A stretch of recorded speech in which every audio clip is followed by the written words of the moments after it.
Alright guys, what is going on? Welcome back to the channel. We've talked a lot about sleep in the past. I have multiple videos on how to get better sleep. So many people sleep so poorly here in the Matrix and it's totally unnecessary. Now, we've also gone over lighting and its connection to sleep. Lighting is the #1 assault on your sleep patterns, on your ability to fall asleep, because modern lighting, and I'm not going to get too detailed in this because I've gone over it a bunch. I don't want to be repetitive, but modern lighting is equipped with unnaturally large amounts of blue light. Blue light goes into your eyes and essentially tells your brain to stay alert.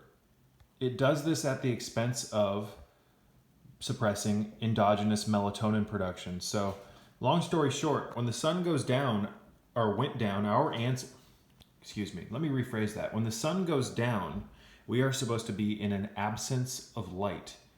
Just like our ancestors, when the sun went down, they didn't have all this electricity to keep them up. So when it got darker, naturally, certain switches turned on within their brain and in their physiology that told their pineal gland to start to secrete melatonin. So in the absence of light, melatonin is produced endogenously. So what do we do here, however, in the Matrix? Well, when the sun goes down, we turn on all our lights, our televisions, our devices. We stare at our smartphones all night, all day, our tablets, you name it. These have unnaturally large amounts of blue light in them, a specific wavelength of light that is also found in the sun or in sunlight. And when we wake up in the morning and sunlight enters into our photoreceptors, it triggers certain physiological functions within our brain so that we become alert. That is what blue light does. And it's not just blue light, you guys. There's other wavelengths as well, but blue light is the #1 assault. Now, for some weird reason, those televisions, like you're seeing in the corner right now, have been designed to have unnaturally large amounts of blue light in them. And what do people do when the sun goes down again? I walk Luna throughout the neighborhood constantly when the sun goes down, and you see through people's blinds all this blue light, like something out of a Clive Barker Hellraiser film. Like just all this blue and purple light coming through the blinds. Everybody's plugged into this same stuff, you guys, the blue light. And on top of that, if people aren't watching television, they're more often than not on their tablets, their devices, you name it. So how do we block all this? How do we escape this insanity? How do we live in a world filled full of the wrong forms of light and bypass all of this and shield ourselves from it? So I do believe, however, before we get into this, that there is an absolute agenda to lighting. I do believe that the people who are creating these modern light bulbs, etc., these devices, they know what they're doing. So in the 1900s, when the light bulb finally became cheap enough to mass produce, and when it finally became dependable enough to be able to mass produce and put in people's homes across the United States, it was bad enough then. Before the light bulb became mainstream, because at one point they were very expensive, electricity, but before lighting became commonplace and affordable, people were sleeping over 9.5 hours a day or a night. People slept a lot longer back in the early 1900s, folks. If you don't believe me, read T.S. Wiley's book, Lights Out, Sleep, Sugar, and Survival. It was bad enough then, before those light bulbs had all of these weird technologies put into them. But now, you guys, the lighting systems, there's something going on with these lighting systems. So when you become sensitive to energy, when you block the blue light enough with the UVEX Skypers, we'll talk about that in a second. We're also going to talk about the amino acid glycine, which I have some right here. But when you become sensitive to lighting systems, you guys, when you shield your brain and your eyes from all this crap, when the sun goes down, the lighting, you start to become more sensitive to it. And even now, like when I go on a drive at night and I don't have my blue blockers on, it's like I'm inside of some fucking weird circuit board. The lighting systems are so intense. It's like we have a full moon 365 days a year. Now, the problem with all this lighting, you guys, is that it's fucking with our neurotransmitters and our hormones because it's destroying our circadian rhythm. It's taking us out of alignment with the natural progression of the seasons and the lighting cycles, the celestial swings, or everything in general. We are supposed to, let me just say this before we continue. Again, I don't want to make this too long. We are designed to ebb and flow, if you will, to the swing of the seasons. And what happens when the seasons change? Well, the lighting changes, the sun, everything changes. The weather, you name it. But here in these pods, like the one I'm in now, we have lighting systems on all the time. So what these pods have done is they've taken us out of nature, and we are now in these artificial bubbles of sorts where these lighting systems can be turned on at any time, and the light goes into our eyes and onto our skin and triggers a collapse, if you will, or it tells our internal mechanisms to switch on and off in the wrong fashion. It's damaging our production of melatonin. And melatonin is a regulatory hormone that regulates, it's an antioxidant, and it also regulates your wake and sleep cycles, because when melatonin is secreted through your pineal gland, you become drowsy, do you not?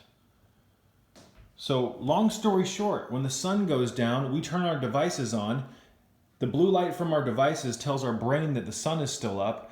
We, in turn, do not secrete melatonin because there's no darkness, and you stay up, you have difficulty sleeping, and when you do fall asleep, you don't sleep well, which is why you need 20 cups of coffee in the morning. That's why you need all of your stimulants, you name it. If you start blocking the blue light when the sun goes down with the UVEX Skypers, you will start to produce natural endogenous melatonin. You can start getting high on your own supply. There is absolutely no need for you to take over-the-counter or prescription sleeping pills. That is dangerous, completely unnatural, and completely unsafe. So here's the formula, you guys, and we've gone over this a million times. I've put links in the description box below for those who are interested in learning more. You buy an $11 pair of UVEX Skyper blue blocking sunglasses. They're orange, they're big, they're bulky, and your family's probably going to think you're crazy for wearing them. When the sun goes down, you put them on. And preferably when you put them on as the sun goes down, you're grounded and looking at the sunlight going down. I've made videos on this in the past. Hopefully you've watched them, and they're in the description box below. You put those sunglasses on, you guys. And now, when you're around the television and all the bullshit, those glasses block the flow of the wavelength of blue light from getting into your eyes. So you're tricking your brain into thinking it's dark. And naturally, you get tired. Most of the people and the clients that I work with, that I put on the UVEX Skypers, they have struggled getting to, after even a 1 hour, they start to get drowsy. And most people are so tired 3 hours after wearing those UVEX Skypers that by the time their head hits the pillow, they're out like a light. Beautiful. This is the fix to the sleep problems in this world. Until you get the lighting attenuated, you will never sleep well. You might be able to take a bunch of horse pills that knock you out. They put massive amounts of stress on your heart and your brain. You might be able to knock yourself out with drugs, but you will never fix the underlying problem, folks. So over the years, I've come up with a handful of different, I don't want to call them technologies, but little hacks that you can use to sleep better, you guys.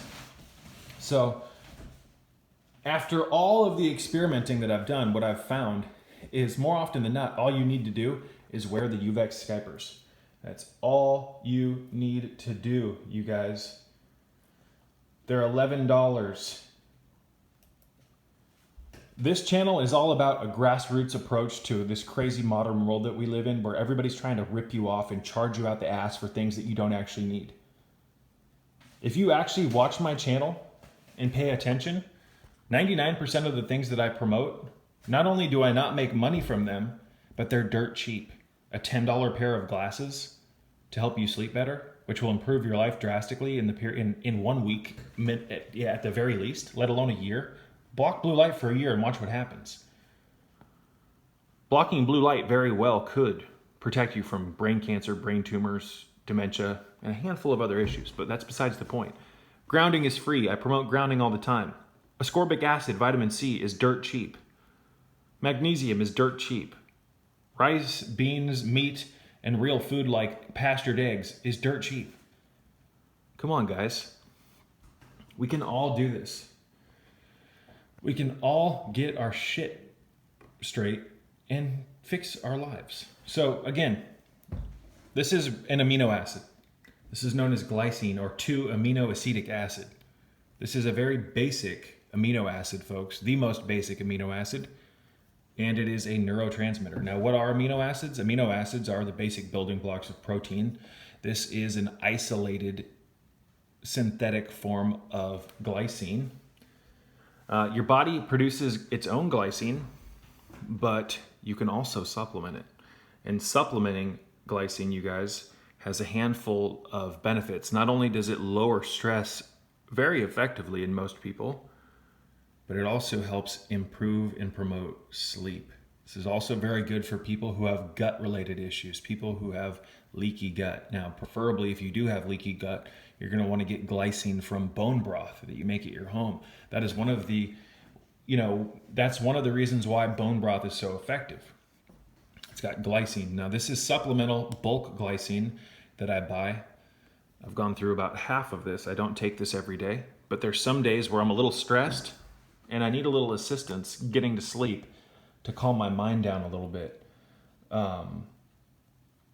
But you guys, what's really interesting about glycine before we continue is this is a neurotransmitter. This is a amino acid and a neurotransmitter, and it has both excitatory and inhibitory functions. And what that means is that it can calm you down or it can rev you up, which is really interesting. It has kind of a double directional effect, kind of like gynostemma, the herb, the tonic, traditional Chinese medicine tonic herb, Gynostemma pentaphyllum. It can either promote energy or help you get rest. So, very interesting stuff, you guys. It appears that glycine actually helps reduce your core body temperature. So what that means is that it will increase your blood flow to your extremities. So this really does indeed help you fall asleep quicker. Even small drops in body temperature help people fall asleep. Now, this also helps produce serotonin, you guys. And serotonin absolutely, undeniably has a connection to healthy sleep. And serotonin on top of that is also necessary for the production of melatonin. Now, melatonin, everybody goes, oh, melatonin, that's just going to help me fall asleep, blah, blah, blah. Can't I supplement that? No, you never want to supplement melatonin. You want to get high on your own supply. Your body will produce its own chemicals, its own hormones, you name it, if you put your body in the right situation to do so. So, how do we produce melatonin? Well, we block blue light. When the blue light is blocked at the right time of day, your brain will start to secrete its own melatonin. We can also assist the process by way of consumption of glycine. So, long story short, glycine not only helps you fall asleep because it helps you produce serotonin, its excitatory, inhibitory, and inhibitory functions are great because it will actually go into your body and help regulate the calming down of your nerves, your lower stress hormones, which help you go to sleep. And when it has excitatory functions because during the day, if you need to if you're trying to get something done, let's just put it this way, it's very difficult to do things to the best of your ability when you're nervous. Glycine helps lower your stress, which helps give you that excitatory boost. I hope that makes sense. So let me just wrap this one up. I could go on, for a year about all this stuff, and I don't want to make this long. Blocking the blue light should be enough with the Uvex Skypers. If you run into any issues, 1 to 3 grams of glycine before bed, about 30 minutes, is probably going to help you drastically. Now, I'm not recommending that you do that. I have to say that to stay safe. I'm just telling you what works for me and what continues to work for me. So I know people who have entire sleep protocols where they're consuming entire concoctions, like potions, just to knock themselves out. You guys, I would highly suggest just trying to get things down to the most basic system. What I mean by that is that if you put yourself in the right parameters, your body will produce everything it needs to make you drowsy. You shouldn't need all of these, synthetics and pills and all this other stuff. So at this point in my life, the only thing I promote for sleep, blocking blue light. And if you absolutely need it, a little bit of glycine, about 1 to 3 grams in supplemental form, that's probably going to help you. You shouldn't really need much more than that. If you run into any issues while doing these two things, I'd like you to do the full body relaxation exercise before sleep, and I'd like you to look at your caffeine intake, as well as any other supplements. Maybe if you're doing the 100 Days of Shazandra challenge, you're taking your Shazandra a little too late in the day, or sometimes there's just certain things going on in people's lives where they're consuming things. Maybe it's chocolate a little too late in the day and it's causing them to not be able to sleep. So some people have contacted me and said, my stress levels and my anxiety and depression are too much. That's what's keeping me up. That's a completely different story, but more often than not, you guys, 95% of the people who contact me with those issues, when I get them on the blue blocking protocol, they fall asleep about 99% better. And when they do fall asleep, they stay asleep because your brain's actually produced enough melatonin to help keep you asleep. You're entering into those deep regenerative states of sleep. But with the psychological stuff, you guys, I would highly suggest the inner temple exercise, the full body relaxations exercise, and the thoughtlessness exercise, so that hopefully you can get to the bottom of what's disturbing you psychologically, because those issues they're one of the driving factors for sleep issues alongside the lighting. But more often than not, when you just address the lighting and block it, you get to sleep. Peace be with you.